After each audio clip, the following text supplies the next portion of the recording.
Just like in English, the letter H can be a bit of a mess in French. I don't know why, but some English learners in France have a habit of putting the sound h at the beginning of some words where there's no written H. I don't know how to explain it, and it's annoying. If you tell me I've got a nice has, it ruins the compliment. What's my point? Well, I have a working theory, and since I'm in my second year of linguistics at uni now, I could maybe go and test it, but this is YouTube, so for now we'll put that to one side and fix up the little ambiguities H creates in French. Let's upgrade H. Before getting to the reform, I'm going to back my claim that H is a mess, and just so I don't lose you, I'll be using capital H for the letter and H between square brackets for the sound. Nowadays, the glottal fricative h doesn't exist in French, except very marginally in loanwords. It also hasn't existed at various points in the development of the French language. It was lost in the Vulgar Latin spoken in Gaul, part of modern-day France, but would reappear in early Old French through Germanic loanwords in the 9th century. However, it wouldn't last for long, as it was progressively lost again in the 18th century, and since then, not much has changed for her. So now, the letter H exists as a semi-relic of the past. I say semi-relic because most linguists and French teachers distinguish two kinds of written H in French. One set of H's that come from the earlier Latin and Greek roots have no effect on pronunciation, and so they're called H muet or silent H. The other set of H's, called H aspiré or aspirated H, comes from the later Germanic loanwords and blocks contractions like le héros instead of l'héros, and also prevents liaison. What's liaison? Liaison is a dating app curated for linguists and language learners alike. If you really hate hiatus, Liaison will bridge the gap in your vowel life and keep your oral performances consistent. Never fumble your words again and flow effortlessly from vowel to vowel in no time at all. Thank you to Liaison for sponsoring this video. Wouldn't it be funny if a site like that existed? Given the name though, it would probably be used for hooking up, but whatever. As I said in the sponsored segment, Liaison often prevents vowel hiatus, that is, when two consecutive vowel sounds occur in speech, a consonant appears that keeps them apart. It exists in British English, namely with R, which generally isn't pronounced at the end of syllables except when a vowel follows. It can even pop up where it isn't written, like if you want to put your idea into practice. Liaison is everywhere in French, like mes in mes potes, my mates, gaining a z in mes amis, my friends. As you can see, in the IPA it's marked with an undertie, or enoticon, which bridges the gap between syllables that cross the word boundary. Speaking of IPA, H aspiré is marked with an apostrophe in certain dictionaries like Laurent. Anecdotally, I've seen superscript H used, which in the IPA marks aspiration, the strong burst of breath that accompanies some sounds in certain languages, like the plosives in English in some contexts. It's phonemic in a few Chinese and Indo-Aryan languages, and some others, but not in English and French. As such, in French's case, H aspiré has nothing to do with aspiration. It's just a convention.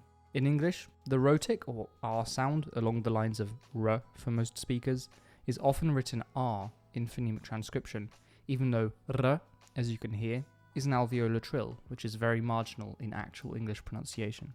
The key difference to remember here is that while phonetic transcription aims to describe speech as precisely as the context requires, phonemic transcription is often more abstract and shorthands are commonplace, like the letter R, superscript H, and apostrophes.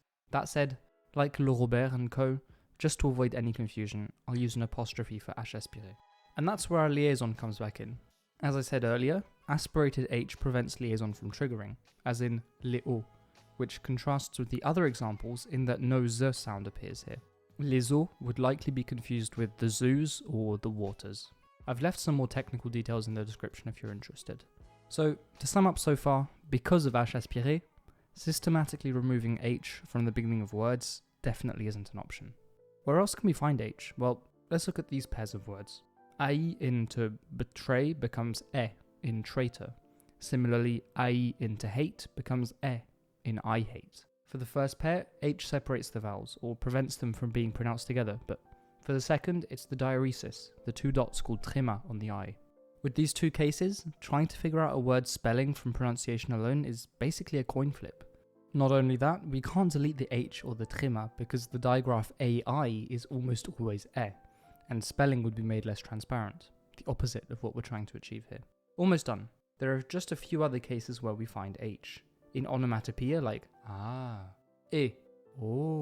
in slang, in proper nouns, and finally in these digraphs. Right, let's look at the changes I made. To begin with, H stays the same in onomatopoeia, slang, proper nouns, and SH and PH don't change. Next, CH becomes C when pronounced K, but not for CCH, which is always pronounced K in Italian loans like gnocchi and radicchio. This way, unless it's part of CCH, CH is always pronounced Sh, which is pretty great. However, the change creates one pair of homophones. Chœur, heart, and chœur, chorus or choir, which aren't etymologically related. So to resolve this, chorus and related lexemes could take a K like some other words of Greek origin, like kist, kilo, kine, and so on. Moving on, GH becomes either G or GU if it comes before E, I, or Y. So guste, to ghost, loses its H, and spaghetti looks like this. To motivate our next change, we need to go back to 1835, when a reform by the Académie Française removed most but not all cases of RH and TH in words of Greek origin. So, in our reform, all RH and TH become R and T, including words with RRH like logoré, which looks like this. Later on in 1878, the Académie removed the final H of these double bigraphs, pronounced fte and shte, but we don't need to touch those. So that's the digraph sorted. Almost there. All H muets are gone, as in hôpital, horrible, and so on. Kinda seems like a no-brainer. We won't touch aspirated H, and for now we'll leave the cases of H and tréma in the middle of words for another reform. The H in some words is sometimes silent for younger speakers, and aspirated by older speakers, at least where I live in France. This is the case for haricot, handicapé, and a few other words. So we'll leave the H for now, and if it becomes truly silent in the future, then it can be changed later on. Speaking of haricot, bean, the word zaricot was coined at least as far back as the late 19th century. It's in this book available on Wikisource, and the term might go back even further. In the book's case though, the word seems to be making fun of the character's idiolect, and the writing is very, very dated, in the institutional racism and slavery way. Not a good look. As is the case with language change, innovations are often derided and mocked at first. This goes on until they become mainstream enough for the mockers to become the mocked for their old-fashioned bigotry against, to their eyes, the wrong way of speaking. Unluckily for us in France, that old-fashioned bigotry often comes in the form of the Académie Française. And just before we get into that, I'd like to thank Sacha Sandra 3187 for pointing out that in the last video, I kind of understated the damage they've done to certain linguistic communities in France. Historically, the Académie has had a huge impact on the narrative surrounding innovations in the French language, especially those made by the people of the working class, first and second generation immigrants, people of colour, young people, and, in general, people who don't meet all or almost all the requirements to be considered a true French person, or true French speaker, whatever those even mean. As a bonus for the French speakers among you, I've dropped a link in the description to an amazing playlist by Linguisticae, which covers not only the Académie Française but French media too. While we're on that note, I highly recommend Alice Chapelle's superb video, The Most Toxic Form of Discrimination, which in part looks at Aya Nakamura's treatment by the media, and more specifically her vocabulary and style in her songs. I often paraphrase a quote by the French lexicographer Alain Rey when talking to people who try to prescribe this or that way of speaking. La faute d'aujourd'hui est la norme de demain. Today's mistakes are tomorrow's norms. Language change is inevitable, and if a language stops changing, then that means it's dead. Your particular version of your language isn't particularly special, and neither is mine. Listen to people who aren't your age, you'll see they don't speak like you, and that's fine. Don't listen to people who want you to speak like them. That's not fine.